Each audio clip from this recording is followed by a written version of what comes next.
The following story is based on the records of the United States Air Force, the files of the Hayden Planetarium, and the actual transcripts of the tapes made by Betty and Barney Hill under hypnosis by Dr. Benjamin Simon.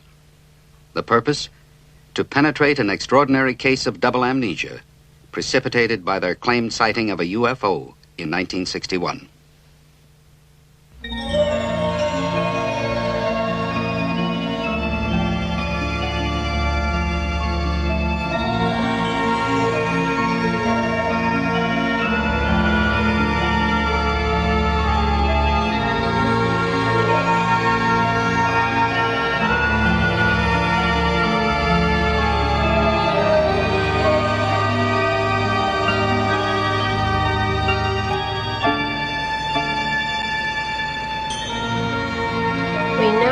Route 3. I mean, off Route 3, and we've been on every single... Side road, dirt road, dead end, and there's no road, there's no clearing, nothing. Of course there is, we just haven't found it yet.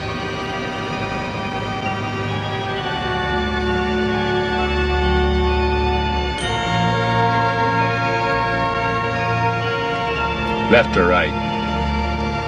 I don't know, let's try right. I saw the thing. I knew I saw the thing. But if my best friend told me he'd seen it, I'd say he was crazy. Benny, there have been UFO sightings all over New Hampshire. Are you saying they're all nuts, all those people? Maybe, yeah, maybe. And it's crazy to keep coming back here. It's like a compulsion. Like some of those people you deal with at work. Compulsive gamblers, compulsive wife beaters. What does that make us? Compulsive travelers? What's so bad about that? Because we only travel to Indian Head. We only travel Route 3, looking for a road that doesn't exist. How many times have we been back here, Betty? 7, 8 times. You always end up exhausted and fighting each other. I don't want to fight with you, Betty. Let's not come back. Let's just decide not to come back again. Ever. But we will, you know. Well, you know. Oh, it's funny how we do that. Say the same thing at the same time.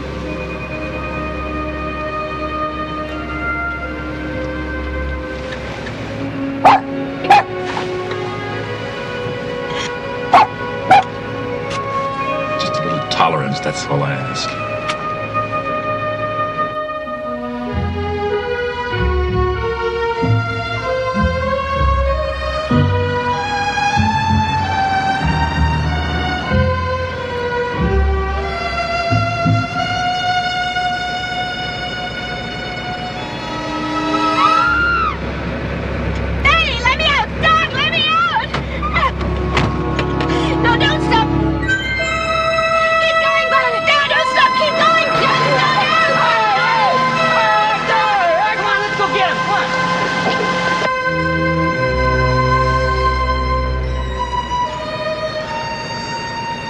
The moon sitting on the ground. That was a dream, Betty. The men in the road, I saw the men in the road. And then I saw the moon sitting on the ground. Dreams are dreams and reality is reality. We almost smashed up this car because you had a dream. Don't do that, Barney. Please. Don't shut me out. Talk to me. Tell me what you feel. I feel that your dreams are dreams, and that reality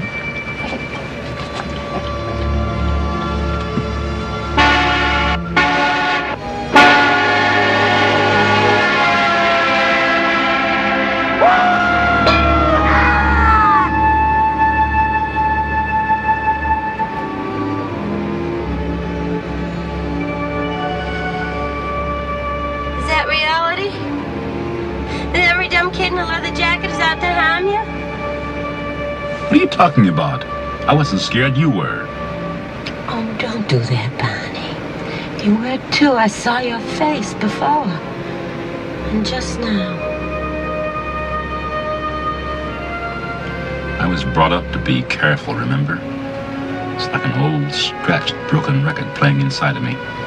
Be careful, kid, or they'll kill you. Marrying me wasn't being very careful, was it?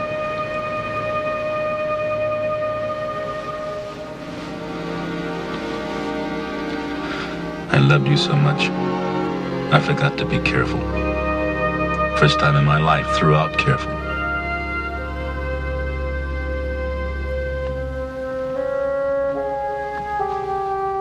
Barney, what are we gonna do?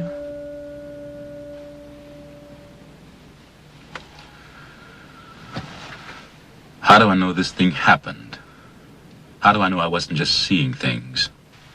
I'm in this terrible position where I know it happened, but I can't get myself to believe it. And it's bugging me so much that my ulcers are kicking up again. Just when they were getting better. It's worse than that. I'm trying to minimize. I was out of work for 6 months on disability. The doctor said I was suffering from the complete physical exhaustion, anxiety. And Betty was having those nightmares, sudden fears out of nowhere. Things that are really not like Betty. She's so calm. And it's been almost 2 years since the experience? Yes. I keep trying to remember what happened, where we were. There's a whole area that's lost. 36 miles in there. Between the time we saw the UFO or whatever and when we heard the beeps. Now, Concord's about where you heard the beeps. There's a beeping sound. Beep, beep, beep. Is there something shifting in the car? I don't know. Uh-oh. Do you think that thing is back again? How strange. Wait a minute. I wonder if I can make the car do that myself. It was at this moment, beeping, when your memory returned. It's a time previous to this that you can't remember. Yes, Dr. Simon, that's right. I see. We go back there. Weekends, holidays, whenever we get a chance. We were just there a couple of days ago. The 2 Indian head, you mean? Yes, trying to find... I sort of woke up from a daze and saw the sign, Concord 17 miles. Suddenly, Concord. It was so strange.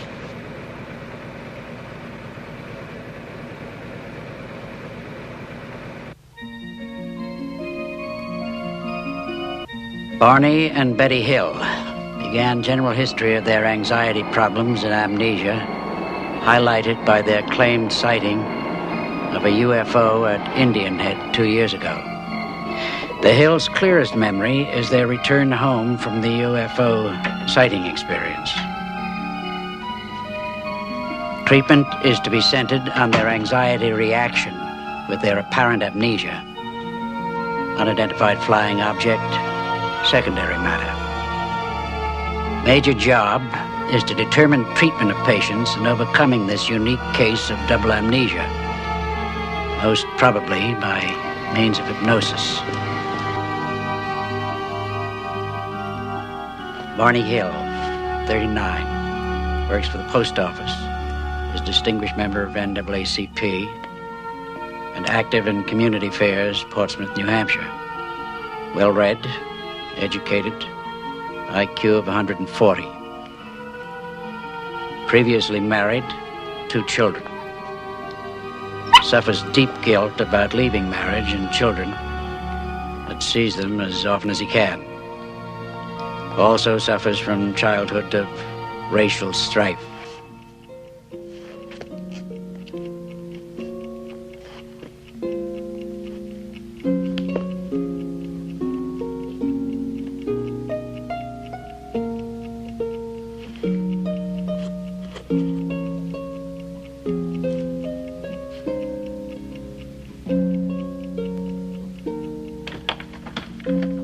Betty Hill, 42, comes from an old New Hampshire family dating back to 1629. Previously married, 13 years, 2 adopted children, now grown. Returned to university after divorce, received degree, presently works as welfare worker for the state of New Hampshire. He has a background of security in both upbringing and heritage. Bonnie? Bonnie, did you take the clothes in the house? What? The clothes, did you bring them in? No, I was too tired. I'll bring all that stuff in tomorrow. I don't want you to bring the clothes in the house. About the clock, you said you glanced up at the clock as you were undressing. Did you see the time? I saw that it was 5 after 5.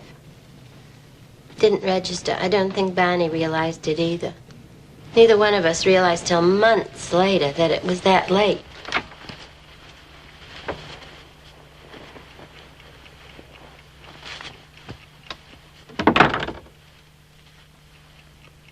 Wasn't that strange, Bonnie? Whatever it was.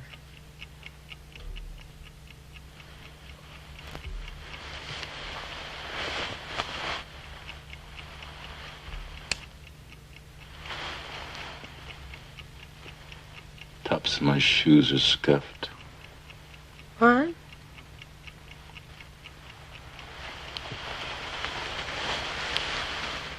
Tops of my shoes are scuffed. I don't understand. How could that be? I don't know.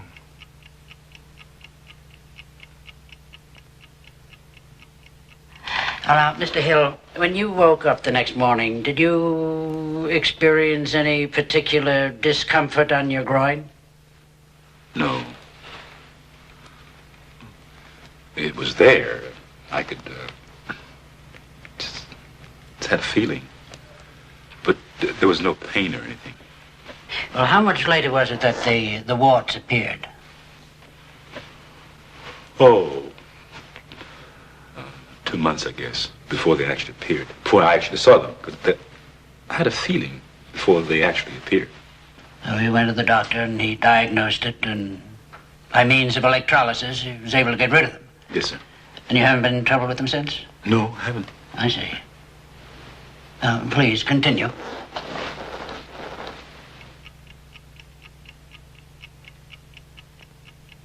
Betty, I don't want to talk to anybody about last night, all right? All right. Guess. If you want to talk about it, we can just talk about it to ourselves.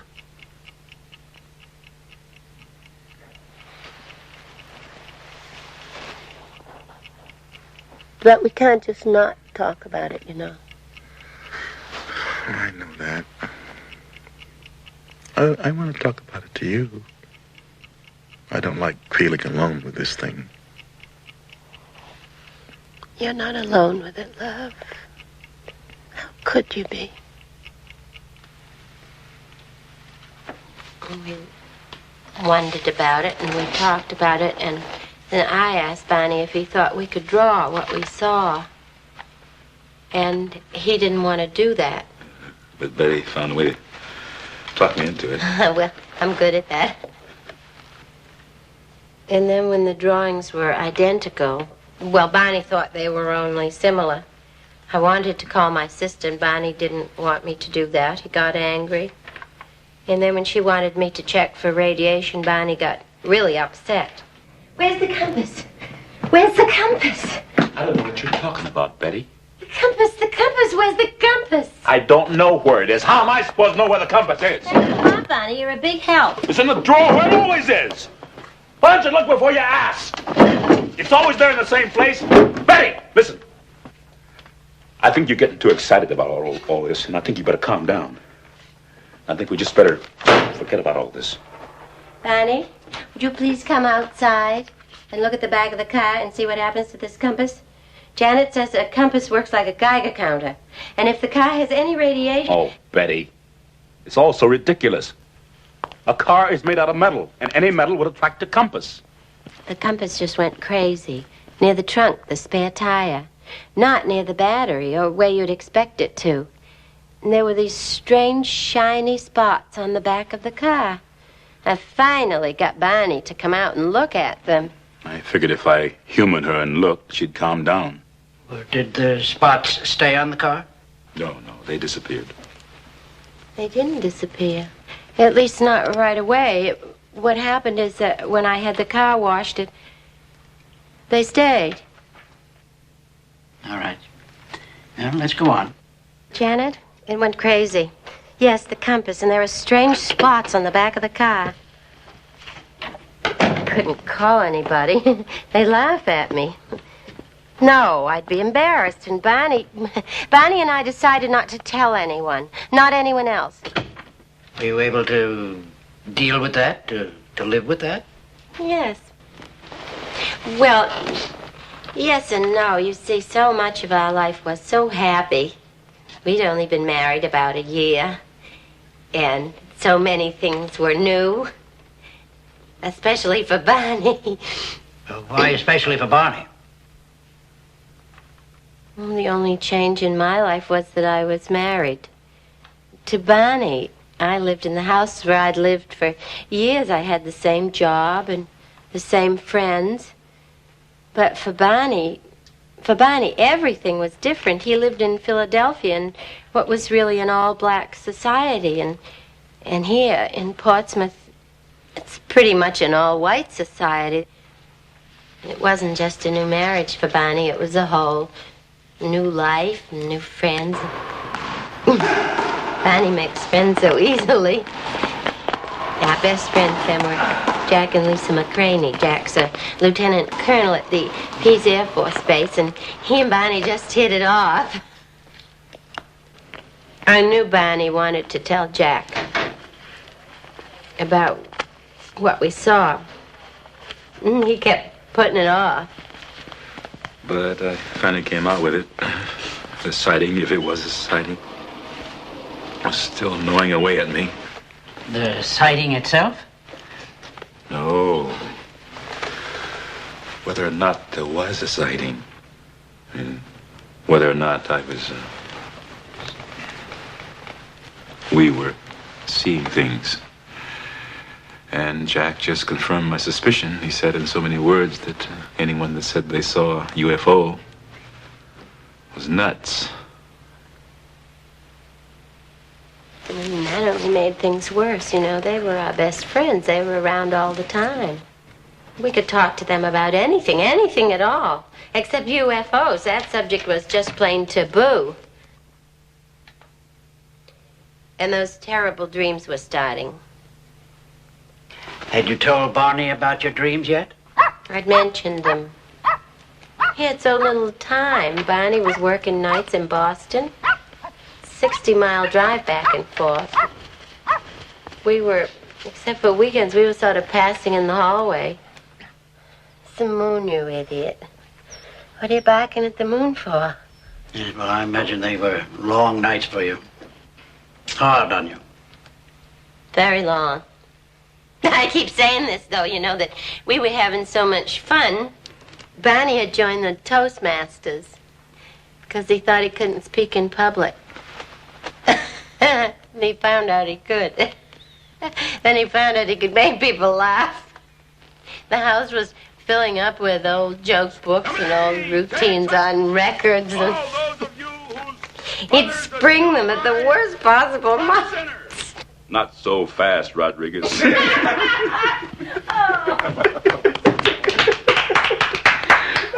Barney, just sit down. You'll be late. Bossy little thing, isn't she? You never knew she was the oldest of 5 children. Just grew up bossing everybody. Do me a favor, Barney. Wouldn't you really like to sit down? Call out your dog, Bonnie. Yeah, just like that, it would change. Everything would get terrible. Like that night, Jack and Lisa were having their problems. Lisa knew we thought we had seen something. Somehow we got onto buried Goldwater. Goodness only knows how we got onto buried Goldwater. I heard myself saying, You know, the trouble with you white people Don't call me you white people. Don't ever call me you white people. You can say those white people, but don't include me, Barney Hill. I'm not white, I'm human. Well, I didn't ever say that again. No, you didn't.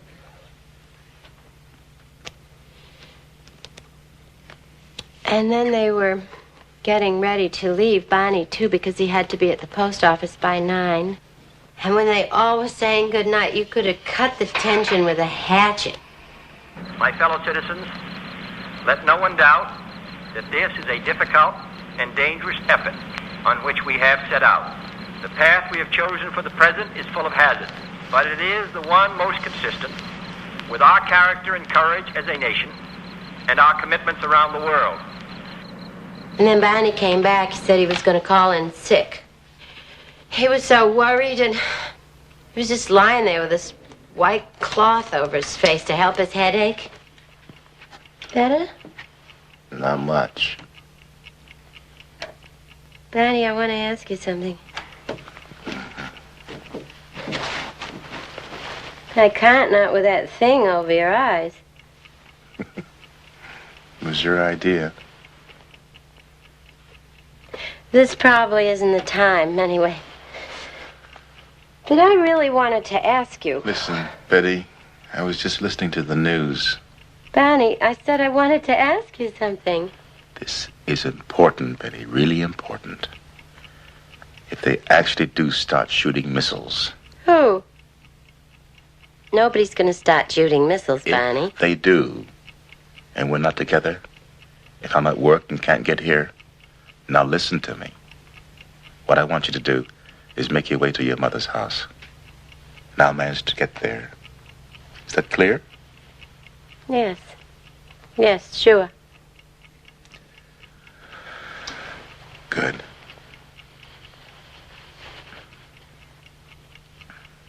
Barney, what I wanted to ask you before was how come we can talk about this UFO business together and wonder what it was together? But with Janet, with Jack, it was a plane, period. With you, I can look like a fool. But with my friends, I can't afford to look like a fool. I got to hate that washcloth. More and more, he'd just lie there with it over his face. Just kept calling in sick. Well, I was sick. The ulcers, the headaches. Yeah, I was worrying. I mean, I've always been a worrier, but this is really getting out of proportion. Worrying about things that I didn't have any control over. I really thought we were going to be attacked. By whom? I don't know. Well, I thought Russia, but I don't know. And were the nightmares continuing, Betty?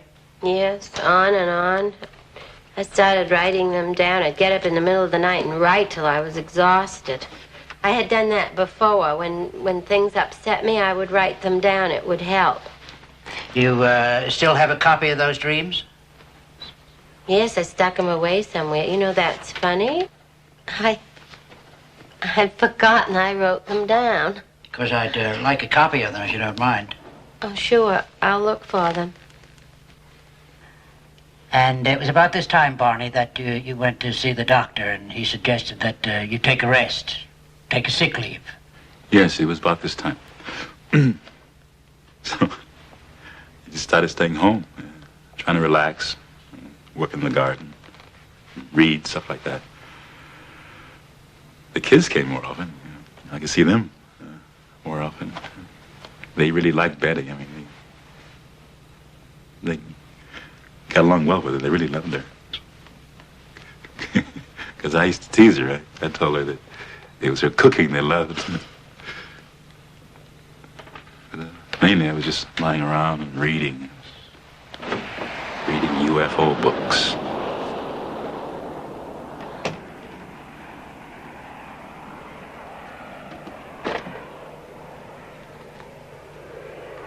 Hi. Hi.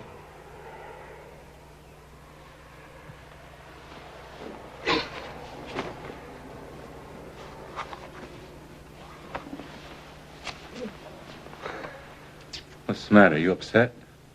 No, I'm not upset. Why? You weren't smiling. When you came in, you weren't smiling. I didn't notice. I did. Well, obviously you did, or you wouldn't be uptight about it. Well, I'm not uptight.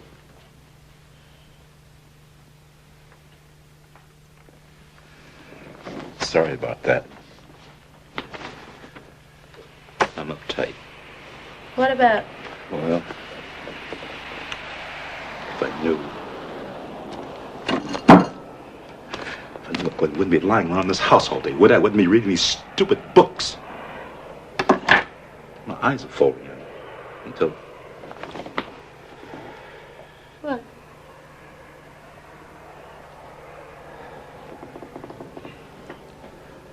Till I think I'm nuts as they are.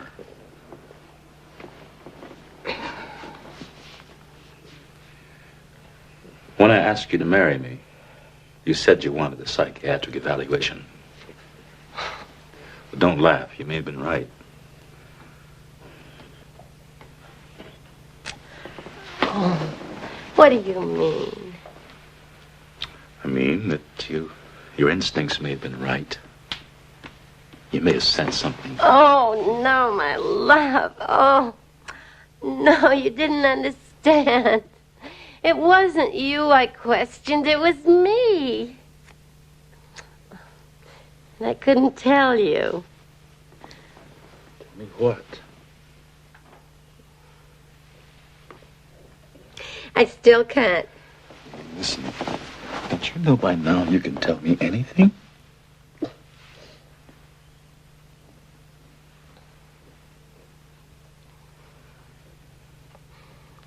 I'm not pretty. Who says? Nobody. It's something I know. Something I've always known. I'm not pretty. And that's nonsense. And what's it got to do with a psychiatric evaluation of me? Oh, you don't understand. I was afraid you thought you loved me. You thought I was pretty because I was white.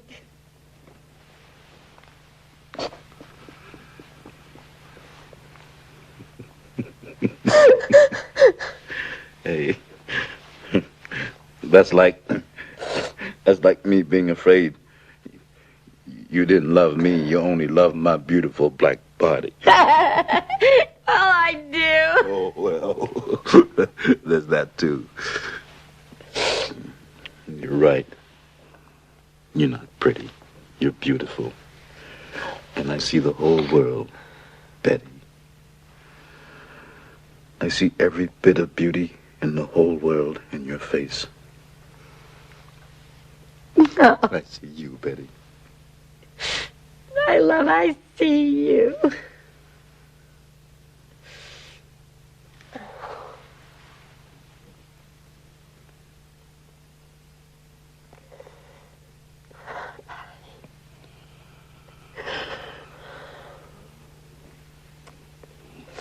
This is the way it should be. This is the way it was. Well, finally I convinced him that we had to report it. She cried. That's really what did it. Well, whatever did it, we did call. Yeah. I wasn't too impressed with how the Air Force handled it. But when Wayne Webb from the Hayden Planetarium contacted us, then I knew that Betty was right. And that we had to tell everything we saw.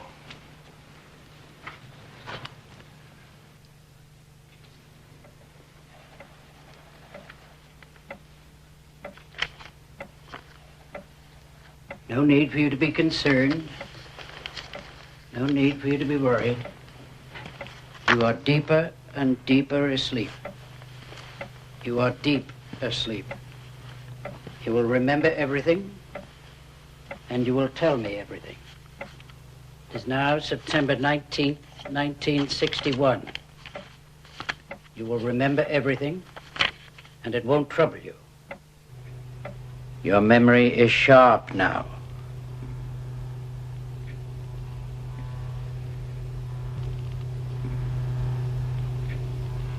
I want you to go back to the time of your vacation in Montreal, beginning with the time you left your hotel in Montreal. Yes. I want you to tell me in full detail all your experiences, all your thoughts, all your feelings, beginning from the time you left your hotel. Now, were you in Montreal? It was approximately 112 miles from Montreal. We were driving from Niagara Falls through Canada. Well, just go on. Tell me about your arrival there. The thoughts that were going through my mind was that would they accept me at the motel, because would they say they were filled up? And I was wondering if they were doing this because I was prejudiced. Because you're prejudiced? Because they were prejudiced. You run into this a lot, I take it. I have not actually run into being denied accommodation yet. You mean you worry about it? But I know that this does happen, and I am concerned. Did you tell your wife about your concern? Does she share it? I express it, but she does not share my concern in this matter. Very well. Go on. We are riding around, and I'm lost. And I'm concerned about the toll gate, customs. Why? I have a gun in the trunk of the car, a .32 pistol, and it is hidden in the well of the trunk of the car with the trunk mat over it. And I'm thinking, why did I do this? Why did I bring this gun along? And I know it is all my fears, that I believe the hostility of white people, particularly when there is an interracial couple. Yes, well, go on. Your memory is sharp.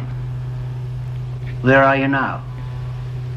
Now, we're in the country part of New Hampshire on Route 3, and I'm thinking, I've got to get a hold of myself and not expect hostility when it was no hostility there. And I look up through the windshield. I look up through the windshield of the car where Betty saw a star. Oh, that's funny. But I said, Betty, that is not a star, it's a satellite.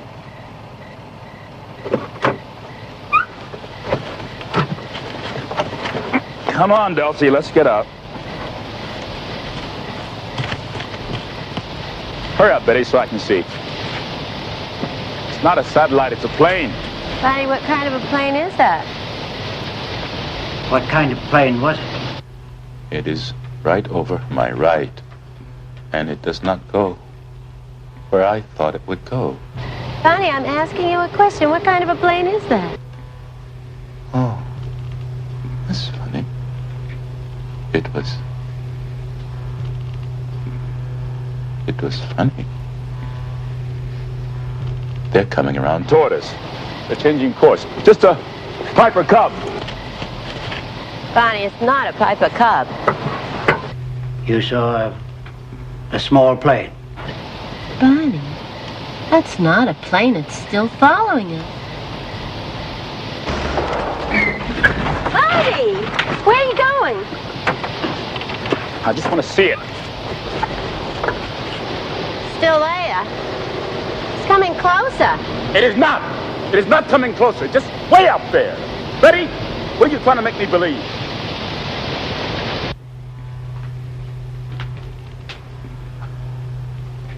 All right. We'll stop here for now. Just relax. Be comfortable. Until you hear me speak again, you won't hear any sound here. Just rest and be comfortable.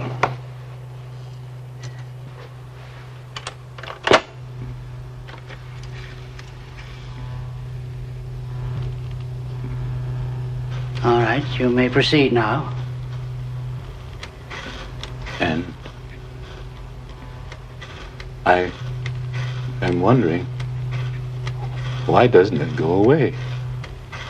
Do you still think it was a small plane? And I'm wondering why these pilots, why, they shouldn't do that. They shouldn't do that. And I can't hear any noise. And I think this is ridiculous. I can't hear any sound. And I want to get back in the car and get out of there. I gotta get out of there. And it is still coming around towards us. And I look up and down the road, and I think how dark it is. And I think, what if a bear were to come out?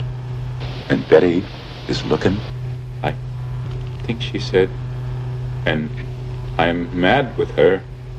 I think Betty is trying to make me believe this is a flying saucer. And I am wondering, why doesn't it go away? I want to wake up. You won't wake up. You're in a deep sleep. You can go on.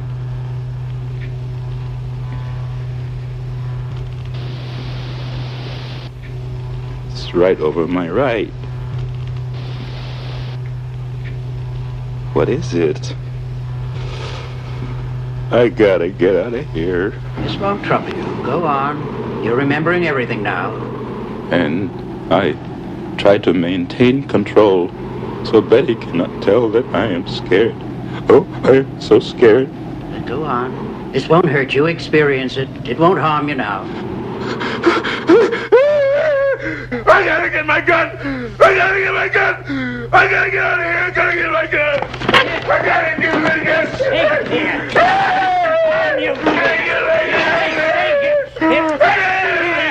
Nothing can harm you here.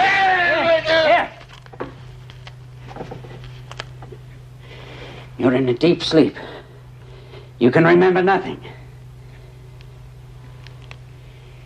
Now calm yourself. Calm yourself. Here, come on.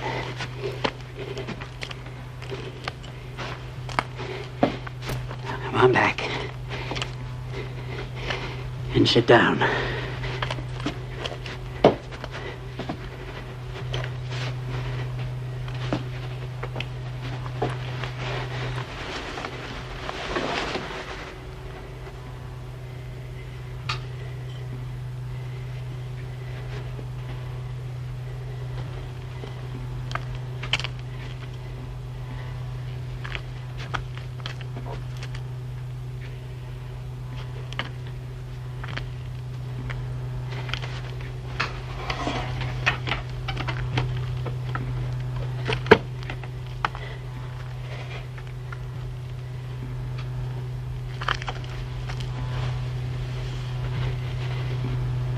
All right.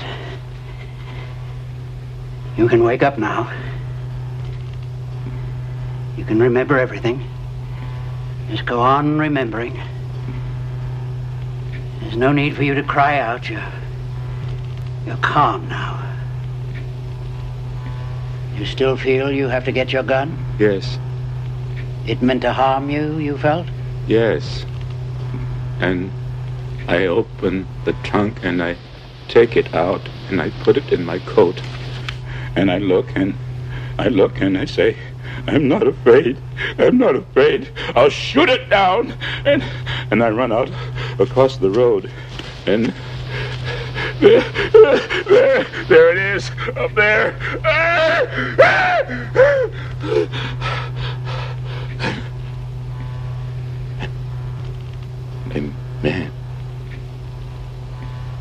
A man. Is he a captain? What is he? And he's looking at me, and I say, no, I have to shake my head. This isn't true. This can't be true. And it's still there. And I look up and down the road, and I think, can't somebody come along and tell me that this isn't there? It's there. Are you sure it's there? Yeah. You're not having a dream? And I touch my right arm. It's not my right, it's my left arm. And it's there. If I let my binoculars fall and dangle, maybe it won't be there.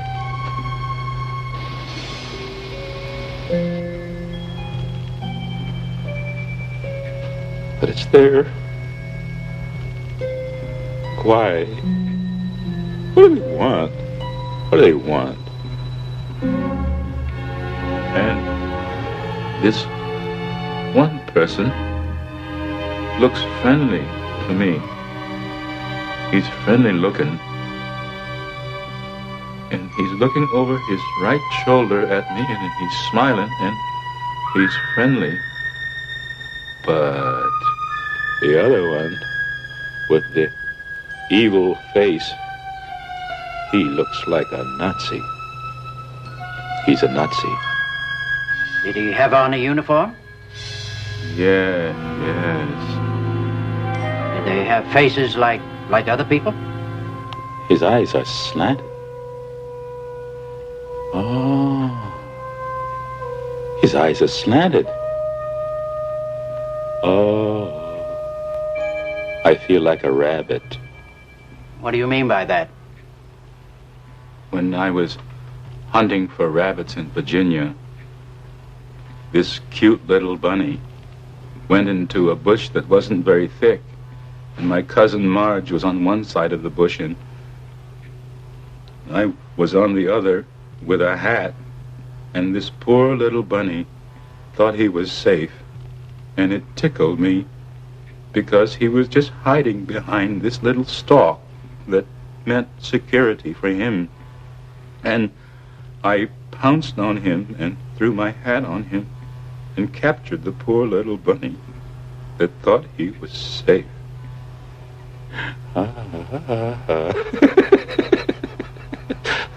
Isn't that funny? I thought of that standing out there in the field. I'm that bunny. I'm gonna be pounced on. I'm that bunny. This creature is trying to tell me something. I can see it in his face. Are its lips moving? No. His lips aren't moving. But he's looking at me and he's saying to me, don't be afraid. Did you hear him tell you this? No. You felt he said it? I know. And he said, just stay there, he said. And he's telling me not to pull the binoculars away from my eyes. And oh, God, give me strength. I'll fight it off. I'm not afraid. And I run out across the road, and there it is, up there. Oh, those eyes. Oh, can I please wake up? Just a little longer. You'll get through this, all right. I don't understand. The eyes don't have no body. They're just eyes. Oh,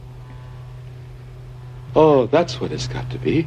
It's a wildcat up a tree. That's what it's got to be. Oh, I know. It's the Cheshire Cat in Alice in Wonderland. It disappeared too, and only the eyes remain. Oh.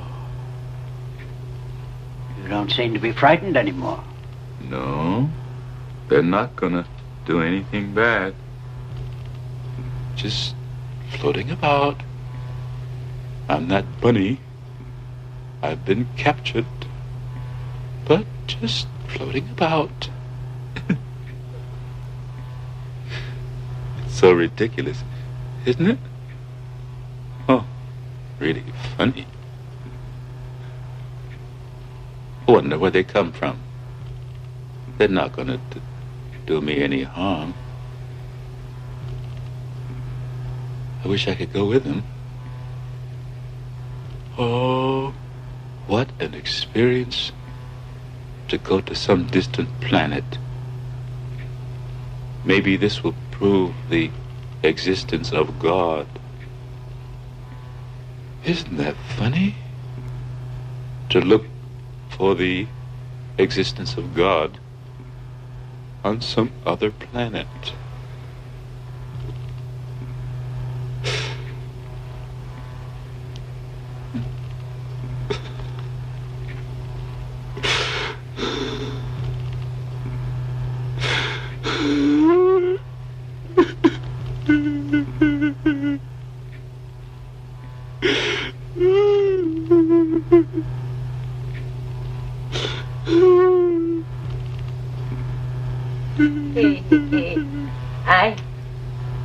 I don't know if he was laughing or crying, but he said to me they were going to capture us. They're going to capture us.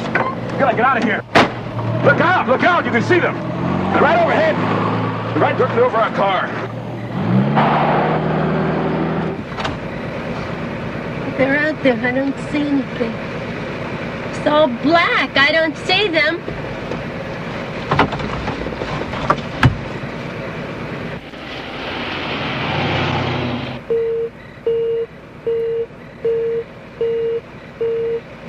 What's that? What's that noise? I don't know. Now, just a moment.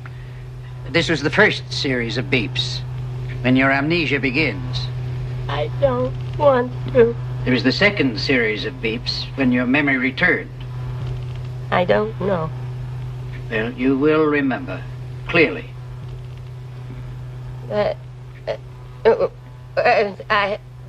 My mind's blank.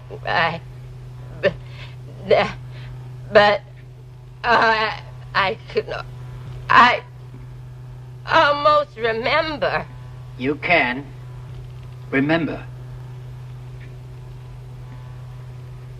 Oh, I get this point. I can't get beyond those beeping. You can get beyond it. It's all right. You've never remembered it before. This is the 2 hours you could never remember until now. Because you're there now. It's all right. Go on. Remember. No need to be upset.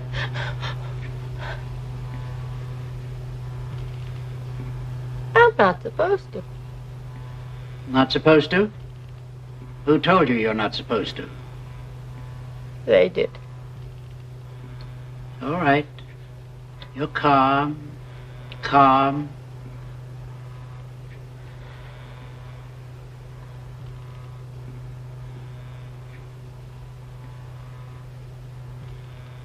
We're driving along.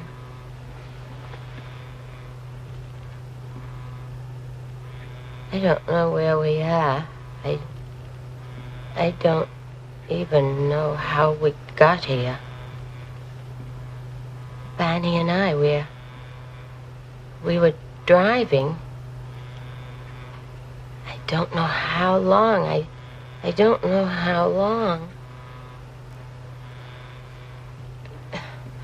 We haven't even been talking. I was just sitting there, feeling that something's going to happen. Now I'm not really too afraid. Except now I am. At that time I didn't feel afraid. Why are you crying if you're not afraid? I'm afraid now. But then I wasn't. I wasn't afraid. I was afraid. I was afraid when I saw the men in the road.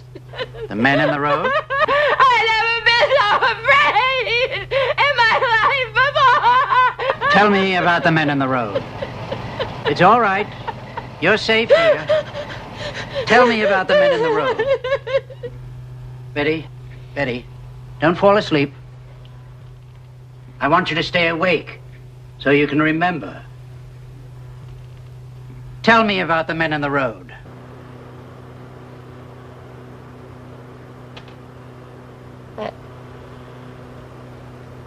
I wasn't too afraid of the men when I saw them. They were standing there. And I thought, oh, well, you know, they're not so awful. I don't know, I wasn't too afraid when I saw them. They were just, no, I couldn't get a good look at them.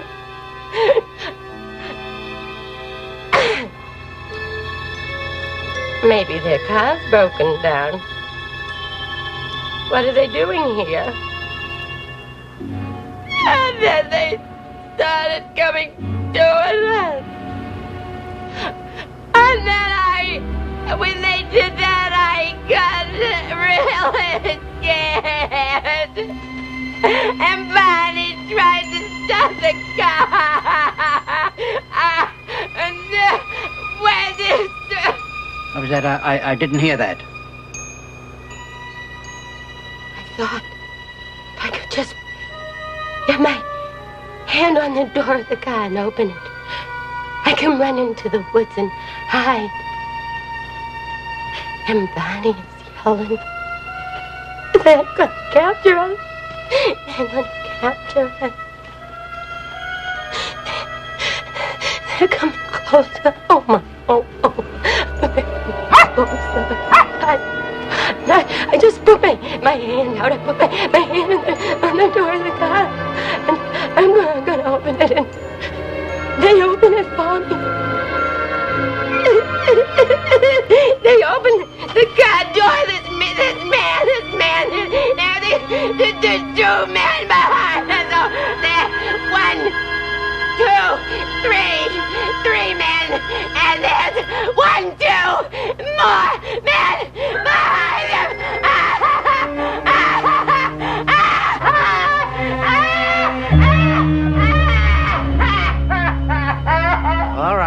All right. You'll stop there for now. You'll be relieved and relaxed. When you wake up, you won't remember anything that's transpired here. You won't remember anything until I ask you to recall. All right. You'll be comfortable and relaxed and at ease.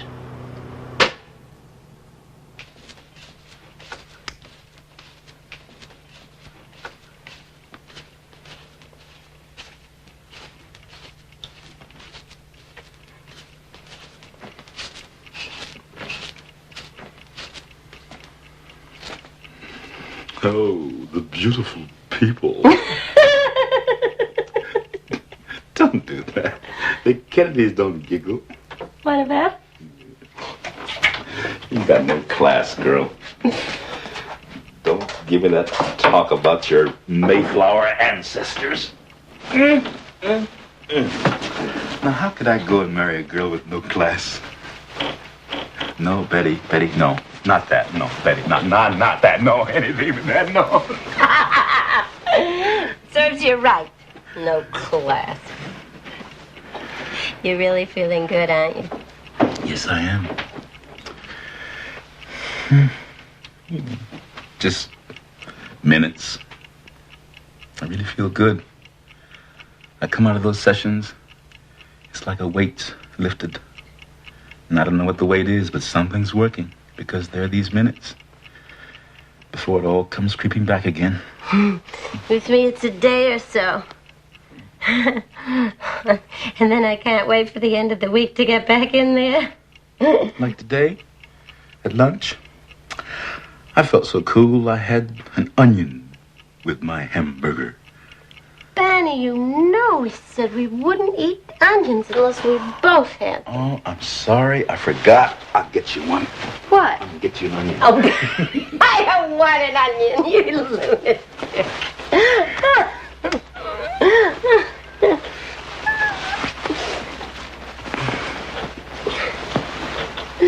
It's really strange, isn't it? It really is. So amazed. So curious. Just dying to find out what's going on in there. So am I. It's amazing. I didn't think I could be hypnotized. It's so unlike me. Just have to be in control all the time.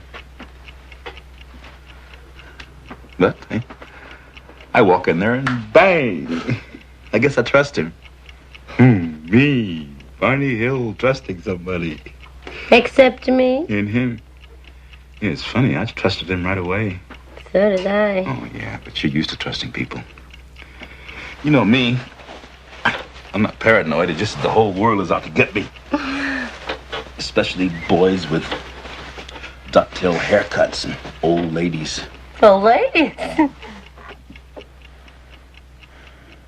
What, are you kidding? Yeah, sort of. No, not really. My earliest memory, except that I don't think it was really a memory, just that my mother told the story so much that I feel I remembered it. I was just a baby, 6 months, 9 months, and we moved into an all-white neighborhood in Philadelphia. And my mother put me out on the porch in a carriage.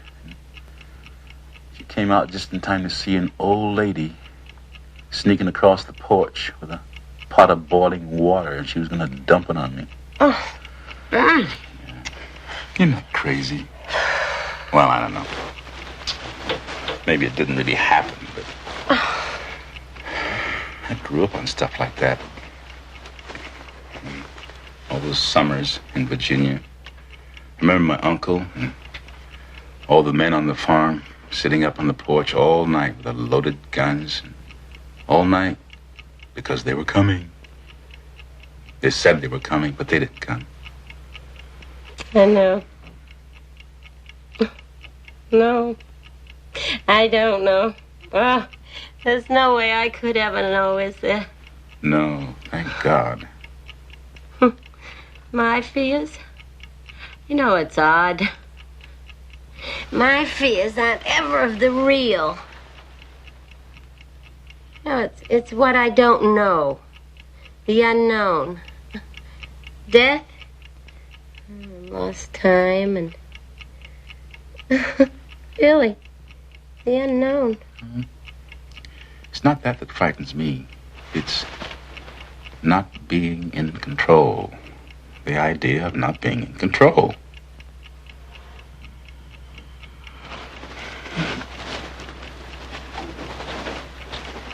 You promise me something?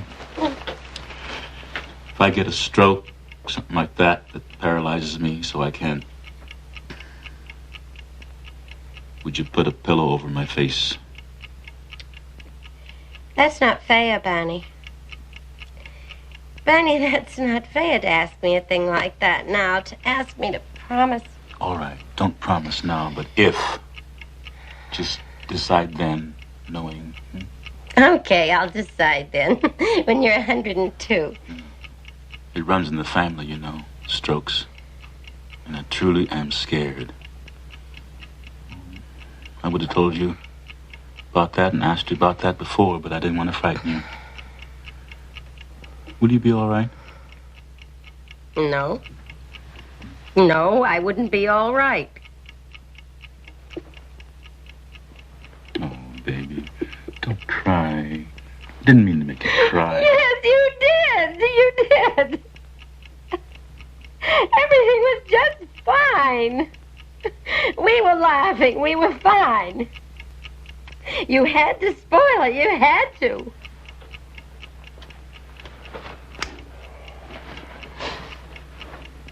I'm sorry.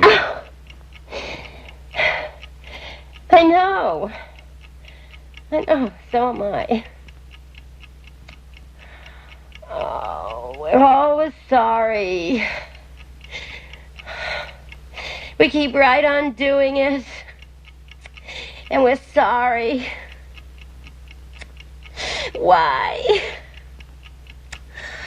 Oh, will we ever know why? Go on, Betty. It's all right. You can go on now. I don't know what happened. You can remember everything now. What did these men look like? Did you see their faces? No. How were they dressed? Did they have on a uniform or ordinary clothes? I couldn't say. I don't know. I can't remember. I'm not supposed to remember. All right. Your memory is sharp now. You needn't worry. You can remember everything. Now tell me what happened. What are you thinking now? I'm thinking I'm asleep. Asleep in the car? I'm asleep and I've got to wake up. I don't want to be asleep. I keep trying to wake up. And then I open my eyes. I'm walking through the woods. I open my eyes quick and I shut them again. And Barney is behind you? There's a couple of men behind me, and then there's Barney. There's a man on each side of him. And my eyes are open, but Barney's still asleep. He's walking and he's asleep. And then I begin to get mad. And I said to myself, who the heck are these characters and what do they think they're doing? And I turn around and I say, Barney, wake up. Barney, why don't you wake up?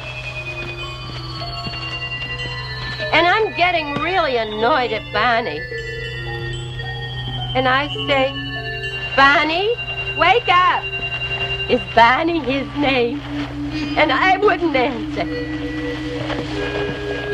And then the leader, there's no reason to be afraid. We just want to do some tests. And then when the tests are over, we'll take you and Barney back to your car. You'll be on your way back home in no time. And then come to a clearing. And there was, I wish it were lights so I could get a better picture of it. There's a ramp to the door. The object was on the ground. The moon sitting on the ground. The object was on the ground? I think that's the same one I saw in the sky. And I thought it was the moon. We go inside, and there's a corridor to the left. In the corridor, there's a room. People spoke English in the room. And then another man comes in. I haven't seen him before. I think he's the doctor. And they both look through this machine here and here. What do you think they were doing? I have an idea. They're taking a picture of my skin. They're doing all kinds of things. And then they took something like a letter opener, only it wasn't, and they scraped my arm here. And then they put the little skin scraping in a piece of cellophane or plastic, something like that. And then they feel my hair back on my neck and take a couple of strands and pull it out. And the examiner tells me to take my dress off before I even have a chance to stand up to do it. Your dress has a zipper down the back? Yes, it zips down the back. The examiner unzipped it and flipped my dress off. And they're talking. I don't know what they're saying. I couldn't understand that part. I want to do some tests. I want to test your nervous system. I don't know how our nervous systems are, but I hope we never have nerve enough to go kidnapping people off the highways as you've done. I'm lying on the table. I don't know what they're doing, but they seem so happy with whatever it is they're doing. And they touch me with a needle. Doesn't hurt. It's something like a TV screen. And then they turn me on my stomach and then back over on my back. And I see the doctor has a long needle in his hand. Go on. Go on, it's all right. What are you going to do with that? And he tells me that it won't hurt. He just wants to put it in my navel. It's just a simple test. Stop, it's hurting, it's hurting. Take it out. And the later comes, he rubs his hands over my eyes and says it will be all right. I won't feel anything. The pain's gone away. Still sore when put that needle in. I don't know why they did that, because I told them they shouldn't do it. Did they make any sexual advances to you? No. I asked the leader, I said, why did you put that needle in my navel? And he said, it was a pregnancy test. And I said, I don't know what you expected, but there was no pregnancy test here. When you had all of these experiences with your dreams, why would you have dreamed all these things? The dreams were the same as the experiences that you felt you had? I figured that in my dreams I remembered what actually happened.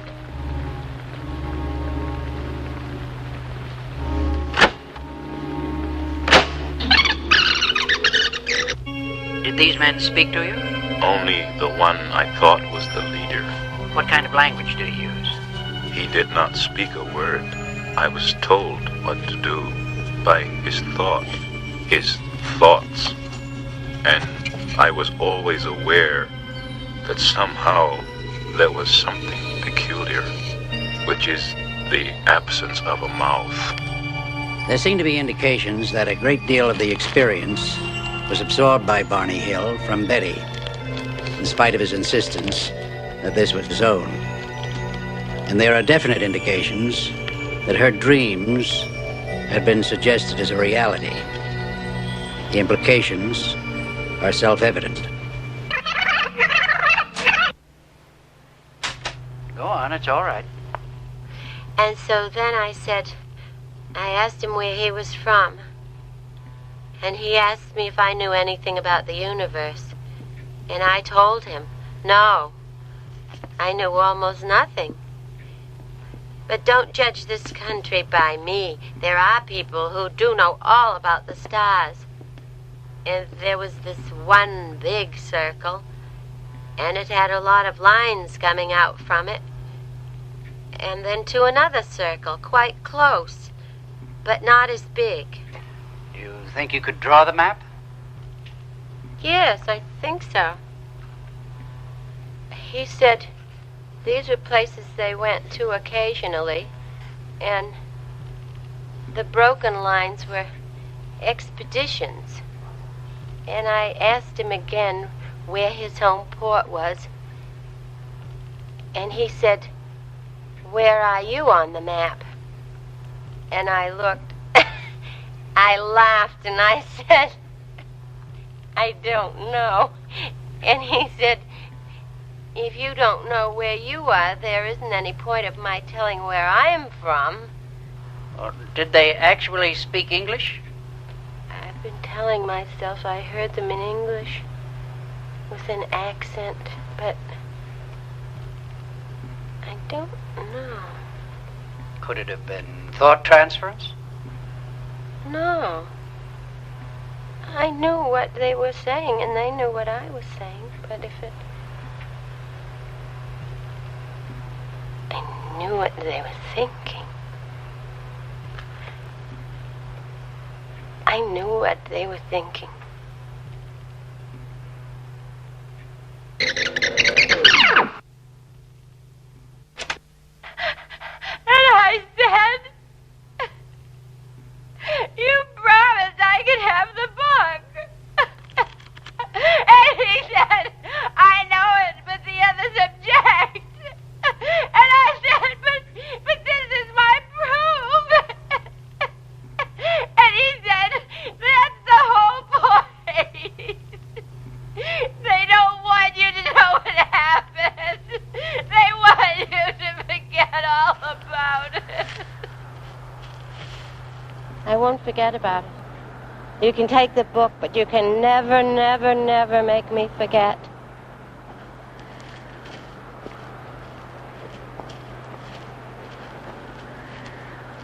I'll remember if it's the last thing I do.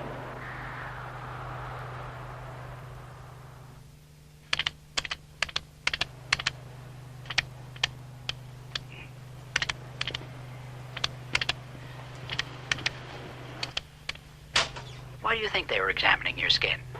You suppose it was because your skin and Barney's skin were of a different color? I don't know. I think it's because their skin and mine were different.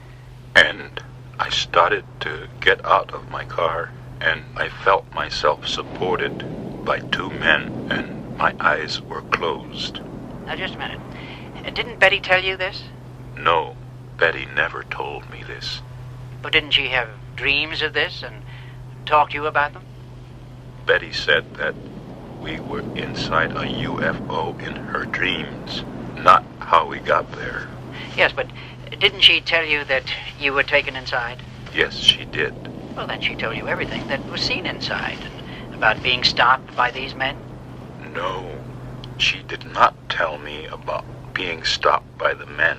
She did not have this in her dreams. I saw this.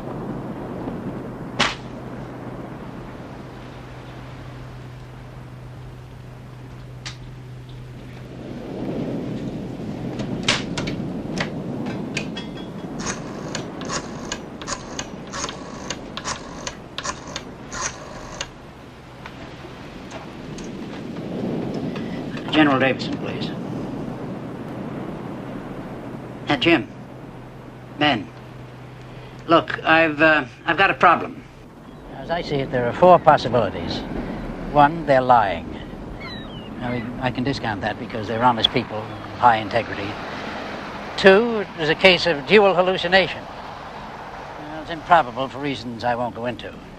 And three, the incident was a dream or an illusion.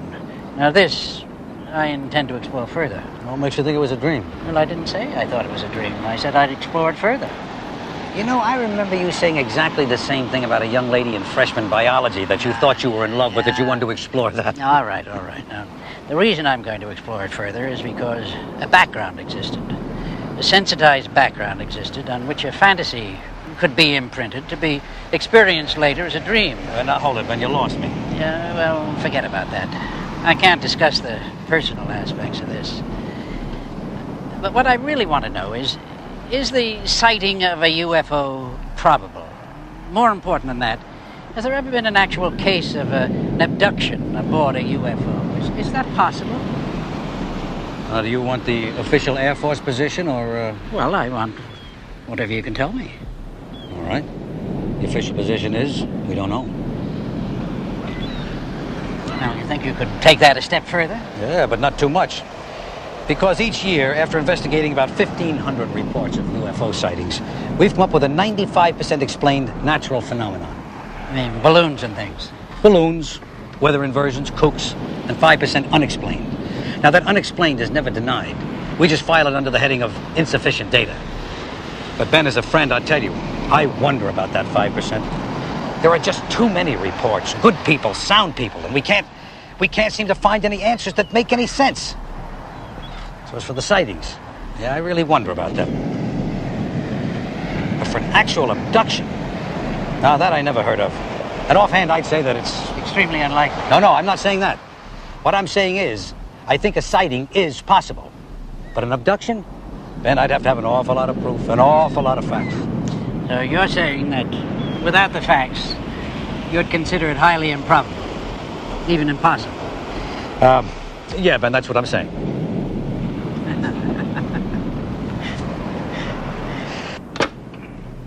Barney and Betty Hill have hypnotized each of them separately, and each of them separately remembers in general the same experience.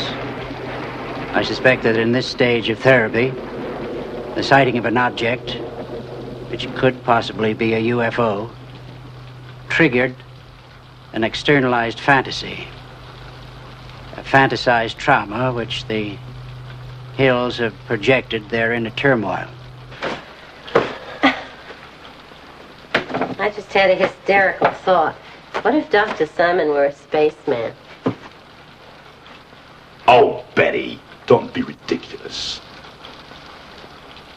Neither Barney Hill nor Betty Hill realize that their experience, as described, is almost identical to the long report that she wrote about her dreams. If he changes his mind and decides not to let us start listening today.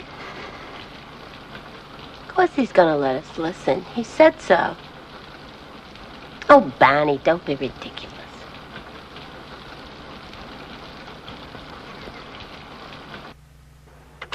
So he asked me, what are vegetables?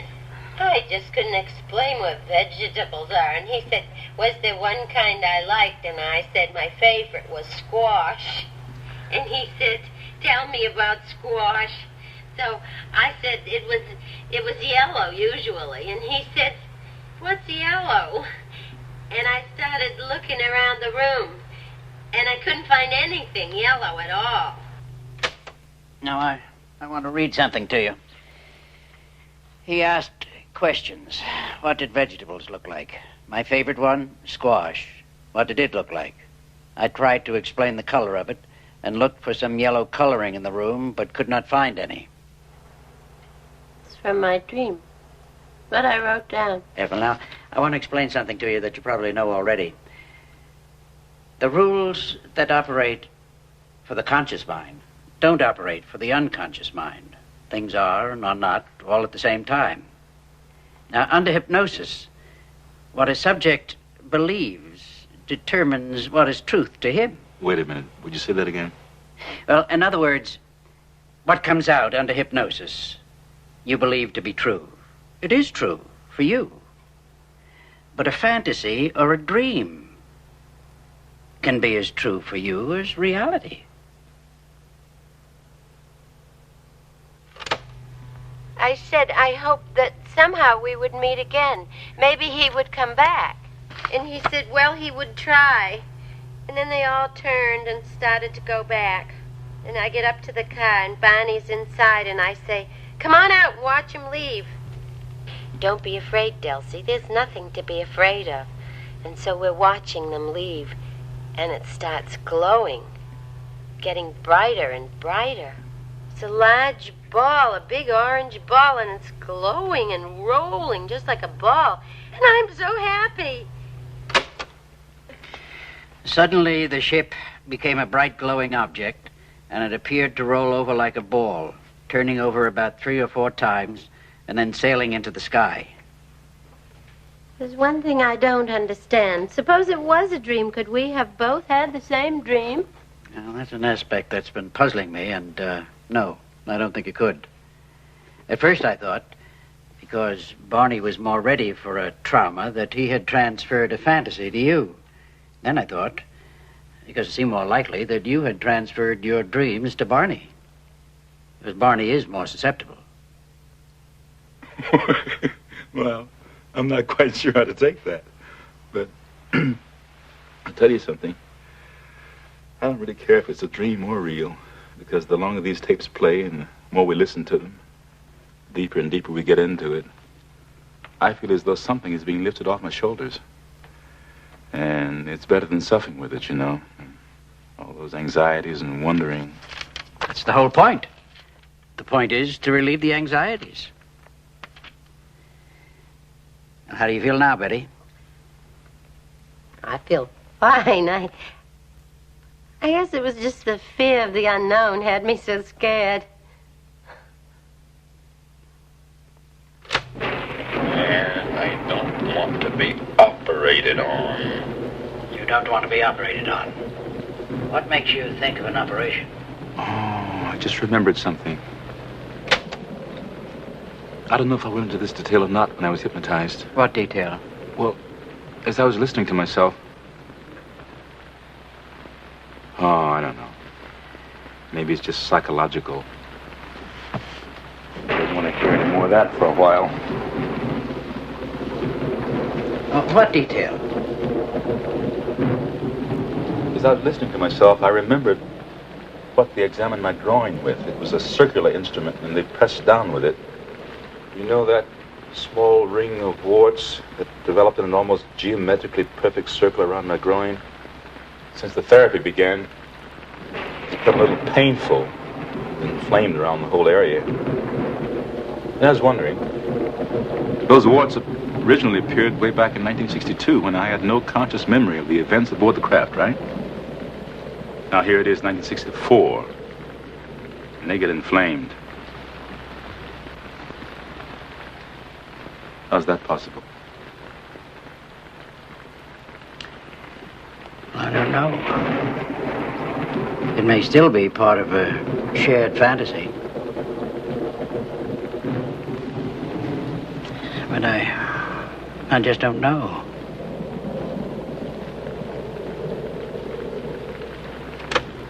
I want to wake up. You won't wake up. You're in a deep sleep. You can go on. And I look and I say, I'm not afraid. I'm not afraid. I'll shoot it down. And I run out across the road. And there it is, up there.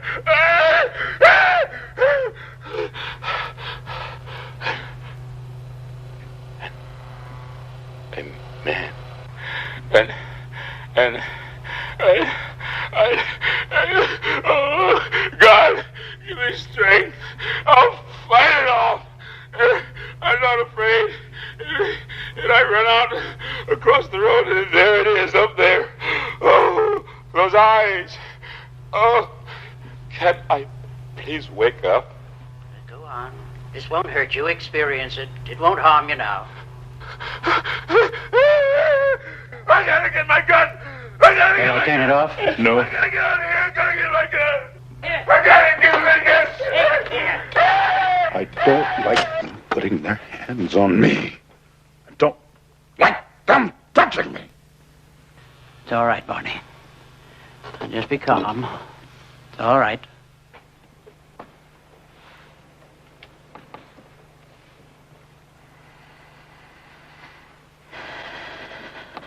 Dr. Simon, I don't want to offend you in any way, you understand? I have a great respect and admiration for you, and I can only thank God that we came to you with all this. But your theory about a dream or fantasy, it's real. It did happen. I know that now.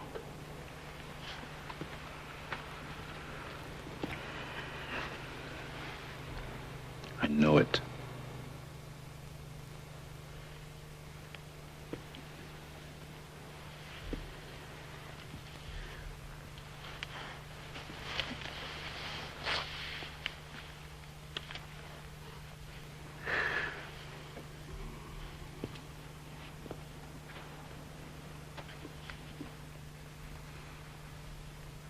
Dr. Simon, I haven't said before either how grateful I am. I just want to say, too, thank God we came to you with all this. Well, thank you, Betty and Barney. Thank you both.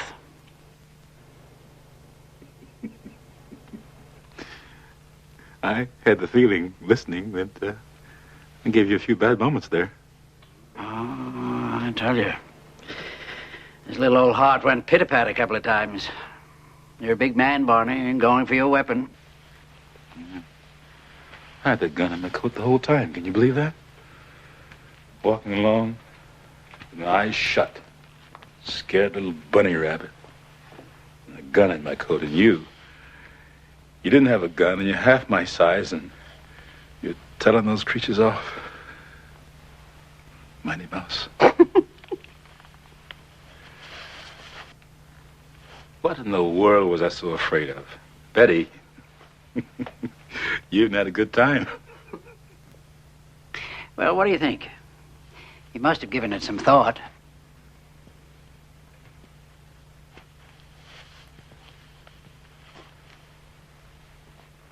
The bunny. Capture. Bondage. Of any kind. Yeah. Of any kind. The dark. The dark. Well, that's all I did, you know. A child is frightened of his dark bedroom. You lead him slowly, gently into that dark, frightening room. Let him touch all the corners, all the objects that seem like monsters, until he knows that those corners are just corners. The monsters are just chairs and lamps. Dark bedroom, spaceship, or the mind. Hey, listen. The next time we go in the dark together, will you please, for Pete's sake, tell me to keep my eyes open? I did. You didn't listen. I will. Next time I will. With active treatment discontinued, Barney and Betty Hill settled down to their routine life.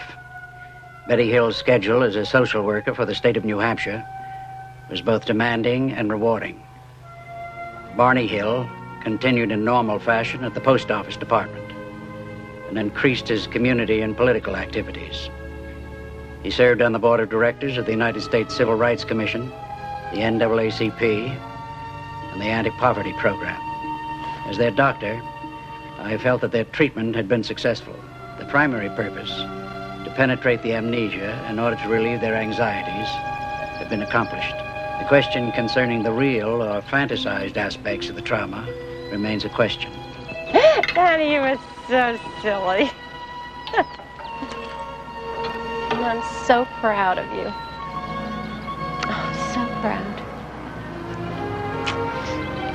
You remember when we were in the middle of all that mess? We were fighting all the time about just everything. Well, I told you. No, well, first, you said that. Well, you know, you were talking about if you had a stroke, and you asked me if I would be all right. I remember. And I told you I wouldn't be. Well, Bonnie, that's not true what I said. I would be all right. You know why? Because you've given me so much love, so much laughter, snatches of song. Last the rest of my life. So I could be alone if I had to. And I would be all right. And you made up for every bit of unhappiness that I've experienced in my whole life. Oh.